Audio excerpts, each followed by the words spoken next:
Hello everyone, আরও একটা new mini ব্লগে ওয়েলকাম। তো দেখতে পাচ্ছ আমরা লিফট থেকে নেমে এবার আমরা লাইন দিয়ে যাচ্ছি ওপরের দিকটায়। আর দেখতে পাচ্ছ কতটা উপরে আছি আমরা, বাড়িঘরগুলো একদম ছোট ছোট লাগছে। আর এই যে হচ্ছে এত অপেক্ষার অবসানের পরে মায়ের দর্শন পেয়েছি, তো মাকে এদিক থেকে প্রণাম করেই বেরিয়ে গেলাম, কারণ এখানে দাঁড়াতে দিচ্ছিল না, কারণ ছিল নবরাত্রি, ভীষণ ভিড় ছিল। আর দেখতে পাচ্ছ কত সুন্দর লাগছে পাহাড়ের ওপর থেকে নিচেটা, ভীষণ সুন্দর লাগছিল। তারপরে আমরা দর্শন করে আবার আমরা চলে যাচ্ছি নিচের দিকে।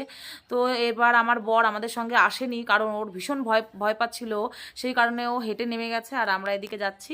তো দেখতে পাচ্ছ এদিকে আমি আর আমার বোনাই বসেছি, আমার বোনের বর, আর আমার সামনে রয়েছে আমার মেয়ে, আমার বোনের মেয়ে আর আমার বোন। আর দেখতে পাচ্ছ কি সুন্দর লাগছে, একদম দারুণ সুন্দর লাগছে, অপরূপ সুন্দর দৃশ্য। তো চলো এবার নিচের দিকে যাওয়া যাক। আর আমাদের পাশ দিয়েই দেখো আরও লোকজন চলে যাচ্ছে। তো যাই, অনেকটা উঁচুতে আমরা গেছিলাম, তো ভীষণ ভালো লাগলো দেখে। নেক্সট ভিডিওতে দেখা, বাই।